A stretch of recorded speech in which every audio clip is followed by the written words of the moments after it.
Bonsoir tout le monde. Bienvenue à cette cinquième soirée de visioconférence d'information sur la gratuité scolaire, plus précisément sur le projet de loi 12. Alors, sans plus tarder, je vais passer la parole à mon collègue Jean-François. C'est à toi. Bonsoir tout le monde. Cette semaine, à défaut d'avoir des précisions théoriques à vous donner sur que ce soit le projet de loi ou que ce soit les règlements qui vont en suivre, j'ai des petites mises à jour procédurales, si on peut dire. La semaine passée, dans ce qu'on vous avait envoyé comme vidéo, on parlait que là, l'étape de la prise en considération du rapport de la commission était complétée. Il avait adopté en Chambre le rapport. Donc, on était rendu à l'étape d'adoption du projet de loi en Chambre. Donc, ça a commencé lundi. Lundi à 21h20, il y a eu l'appel officiel du projet de loi pour adoption. Comme je veux l'habitude, dans cette étape-là, il y a un bref discours du ministre qui est revenu un peu sur le principe du projet de loi, puis sur les étapes qui ont été franchies. Puis après ça, la parole était au parti d'opposition sur l'adoption de ce projet de loi-là. Donc, on va vous faire un peu le timeline de ce qui s'est passé qui nous mène à aujourd'hui. Il y a Mme Risky, qui est la porte-parole de l'éducation pour le Parti libéral, qui a pris la parole, a commencé jusqu'à la suspension de la séance lundi soir à 21h30. Ça nous a amené après ça à mardi, hier, qu'il ne s'est rien passé au niveau du projet de loi 12 parce que il y avait le projet de loi numéro 5 qui était aussi à l'étude en commission parlementaire. Le projet de loi qu'on a aussi eu à se prononcer la semaine dernière, mais mardi était la journée réservée pour le projet de loi 5, donc c'est sûr que le ministre n'était pas disponible, ainsi que les autres membres de l'opposition qui étaient en commission, donc c'est bien normal. Aujourd'hui, on avait bon espoir que ça puisse se régler. Donc, voici le résumé de la journée. 11h40, après la période des questions, on est retombé en chambre avec Mme Risky qui a complété son discours. Un discours de 55 minutes. Par la suite, il y a Mme Labrie de Québec solidaire qui a pris la parole, qui a fait un bon début de discours, qui est revenu en disant qu'on ne faut pas perdre de temps parce qu'on se répète beaucoup depuis les derniers mois, puis c'est le temps qu'on adopte finalement ce projet de loi-là. Donc, ça se poursuit avec Mme Yvon du Parti québécois, qui à son tour a pris la parole. Et la roue continue à tourner. Ensuite, c'est Mme Macaron qui a repris la parole pour le Parti libéral du Québec. Donc, ça nous mène à 13h. Ajournement pour l'avant-midi. Toujours pas de projet de loi adopté. On recommence à 15h. Encore là, on était fixé sur l'écran pour voir, on dit notre projet de loi à l'interne parce que c'est peut-être le projet de loi qu'on met énormément d'énergie depuis longtemps. Donc, on avait espoir de voir encore là le projet de loi là, adopté. On a repris travaux à 15h. Là, ça a été la fin du discours de Mme Macaron qui s'est prononcée. Puis, ensuite, là, on a continué à tourner avec M. Nadeau-Dubois qui a pris la parole. Et là, je vous sauve de la suite parce qu'il y a eu un défilé de 5 autres députés, je pense, qui ont pris la parole, ce qui nous a mené à 16h, où que là, la présidente de l'Assemblée a demandé s'il y avait d'autres interventions. La réponse était non. Donc là, on a eu un 30 secondes d'espoir de voir le projet de loi adopté. Eh bien non. Il y a eu une demande pour le report du vote à demain. Donc aujourd'hui, 5 juin, 5 ou 6, je sais, 5, on est toujours sans projet de loi adopté. Le vote est reporté à demain, donc on a toutes les raisons de croire que demain, ça sera réglé.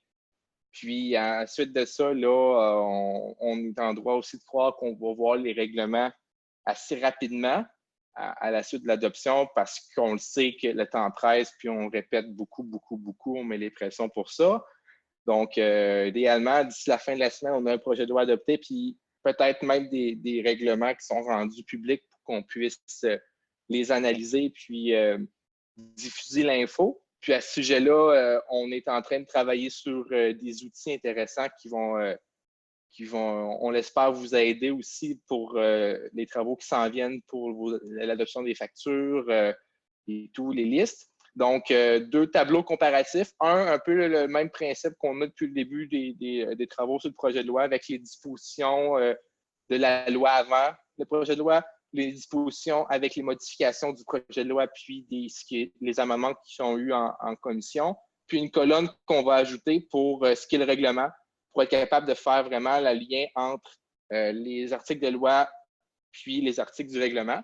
On a aussi une version qu'on travaille actuellement un peu plus synthétisée, imagée aussi, au lieu de mettre vraiment le texte de loi qui est peut-être plus aride, puis que le principe ne ressort pas en évidence, de vraiment faire le même concept de tableau comparatif, mais avec un résumé du principe, un peu du type aide-mémoire pour faire le lien entre ce qu'il y avait avant, ce qui a changé dans la loi, puis c'est quoi le lien avec les règlements. Donc ça, on travaille là-dessus. Il manque juste qu'on puisse avoir un règlement en main pour être capable de vous produire ça rapidement, de diffuser l'info adéquatement aussi pour que les décisions qui sont à venir soient conformes à la loi et au règlement. Donc moi, pour ce soir, c'est ce que j'avais pour vous. On se croise les doigts pour la semaine prochaine. J'ai à vous parler un peu plus longuement sur vraiment le final théorique. Depuis le début, je vous répète, voici ce qu'on a dans la loi, puis que pour plus de détails, on va attendre les règlements, mais peut-être que la semaine prochaine, mon discours va changer, puis on va avoir le règlement, puis on va être capable de vraiment faire les liens qui s'imposent puis répondre à vos questions. Donc, merci de votre attention. Salut tout le monde. Moi, je serai pas long. Hein, ce soir, je n'ai pas l'intention de faire perdre de temps à personne. Aujourd'hui, l'opposition a fait son travail d'opposition. En fait, ils ont parlé beaucoup du projet de loi, mais malheureusement, comme Jean-François le disait, on n'a pas pu se rendre à l'étape de l'adoption du projet de loi pour pouvoir avoir les règlements, en fait, pour pouvoir enfin diffuser les informations sur la clarté, la clarification des frais chargés aux parents.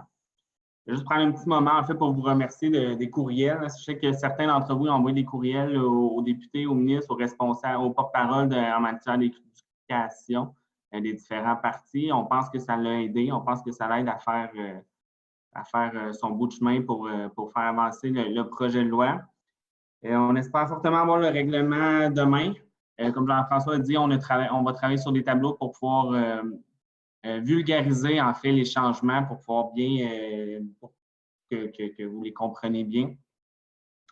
Rapidement, aussitôt que le projet de loi va être adopté, en fait, rapidement, on va approcher nos partenaires, donc incluant les directions d'école, les directions générales, pour pouvoir travailler avec eux, pour pouvoir faire une lecture commune de ces règlements-là, du projet de loi une fois qu'il va être adopté, puis pour diffuser l'information. Moi, je vais faire appel à vous, entre autres, pour ça. On sait que nos jeunes, nos enfants sont dans leur dernier mille, là, sont dans les derniers travaux, les derniers devoirs. Nous, nos devoirs, le devoir que moi, j'ai envie de vous donner, c'est de pouvoir participer, de nous aider, en fait, à diffuser les tableaux, l'interprétation de ces règlements-là. Puis, c'est ça, à l'intérieur de vos comités de parents, à vos conseils d'établissement, puis à vos conseils, à tous les parents en général. Finalement, je ne pensais pas qu'on était pour avoir 5 vidéos, séances d'information comme ça avant d'avoir un projet de loi adopté. On espère que ça va être le dernier qu'on fait avant de pouvoir enfin vous présenter, avant enfin que le projet de loi soit adopté. Donc, sur ça, si je vais répéter, si vous avez des questions, vous pouvez les envoyer au bureau avec l'adresse qui va apparaître à l'écran à notre service conseil. Sinon, je vous souhaite une bonne soirée. Merci d'avoir été présent.